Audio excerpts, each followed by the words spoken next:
एक मासूम की किलकारी अचानक खामोश हो गई। जब 20 महीने के नन्हे चार्ल्स का अपहरण हुआ, पूरे अमेरिका की धड़कनें थम गईं। लेकिन यह कहानी सिर्फ एक बच्चे की मौत की नहीं, बल्कि गहरे रहस्यों, साजिशों और बिखरे हुए सपनों की है।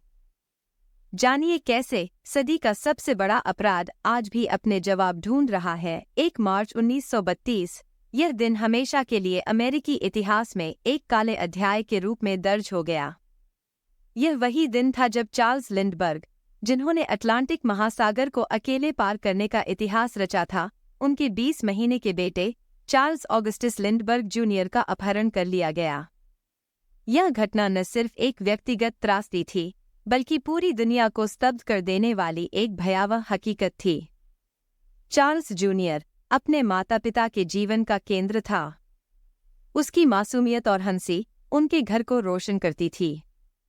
1 मार्च 1932 की रात, चार्ल्स लिंडबर्ग परिवार के घर पर अंधेरा छा रहा था, और यह सिर्फ बाहर का अंधेरा नहीं था, बल्कि उनके दिलों में भी एक ठंडक उतर रही थी, जिसका उन्होंने कभी सामना नहीं किया था। रात थोड़ी सर्द थी, लेकिन जो ठंडक उनके जीवन में आने वाली थी, उसकी कल्पना उन्होंने सपने में भी नहीं की थी। मशहूर एविएटर चार्ल्स लिंडबर्ग के 20 महीने के बेटे चार्ल्स ऑगस्टस लिंडबर्ग जूनियर का अपहरण हो गया। यह वही मासूम बच्चा था जिसकी किलकारियों से घर का हर कोना गूंजता था। उस रात जब नर्स ने उसे प्यार से बिस्तर में सुलाया, किसी ने सोचा भी नहीं था कि अगली सुबह वह वहां नहीं होगा। माता-पिता की आंखों में नींद तो आई, लेकिन जैसे ही सुबह की किरणें घर में आईं, एक खौफनाक सच्चाई उनके सामने खड़ी थी। चार्ल्स जूनियर अपने बिस्तर से गायब था और खिड़की के पास एक नोट पड़ा हुआ था। नोट में फिरौती की मांग की गई थी, लेकिन कोई सुराग नहीं था कि उनका मासूम बेटा कहाँ है। चार्ल्स और एनी लिंडबर्ग के लिए यह एक बुरे सपने से कम नहीं था। उनका प्यारा बेटा, जिसकी किलकारियों से घर गूंजता था, अब उनकी बाहों में नहीं था। वे टूट चुके थे, लेकिन उम्मीद की एक किरण अब भी बाकी थी। पूरे देश की नज़र इस मामले पर थी। हर कोई यह जानने के लिए बेचैन था कि उस नन्हे चार्ल्स का क्या हुआ होगा। जांच शुरू हुई, हर कोना छाना गया, लेकिन कोई ठोस सुराग नहीं मिला। मीडिया में यह खबर आग की तरह फैल गई। अखबारों में सिर्फ एक ही खबर छाई हुई थी, चार्ल्स लिंडबर्ग जूनियर का अपहरण। देश भर में इस घटना ने लोगों के दिलों को झकझोर दिया था। फिरौती की रकम देने की पेशकश भी की गई, लेकिन अपहरणकर्ताओं की ओर से कोई जवाब नहीं आया। दिन हफ्तों में बदले और हफ्ते महीनों में। चार्ल्स और एनी का दिल हर गुजरे दिन के साथ टूटता जा रहा था। उनकी उम्मीदें धीरे धीरे खत्म हो रही थीं। और फिर 12 मई 1932 को, 2 महीने बाद, वह खौफनाक पल आया जिसने उनके जीवन को हमेशा के लिए बदल दिया। न्यू जर्सी की एक सड़क के किनारे चार्ल्स जूनियर की क्षत-विक्षत लाश मिली। उसकी हालत इतनी बुरी थी कि उसे पहचानना मुश्किल था। चार्ल्स और एनी का दिल उस दिन हमेशा के लिए टूट गया।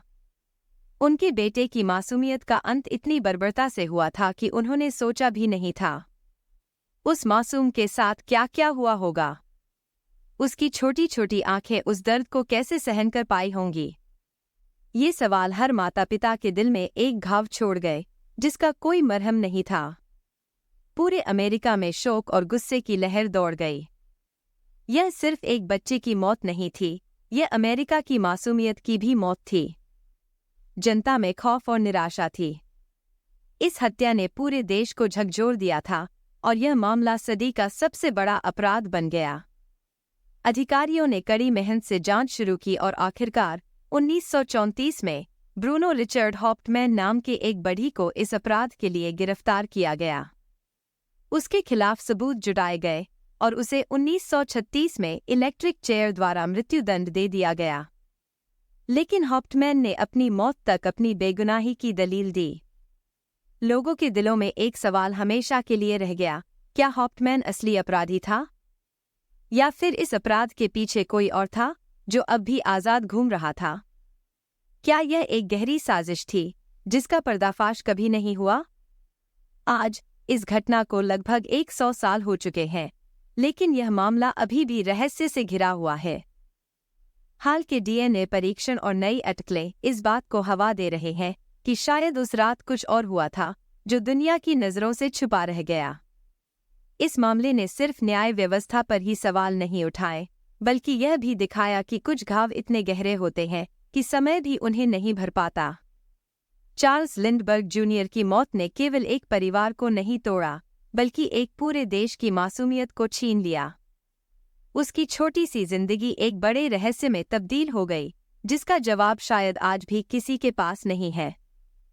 और इस दर्दनाक कहानी का अंत यह बताता है कि कभी-कभी सच्चाई इतनी क्रूर होती है कि उसे सहन करना असंभव हो जाता है।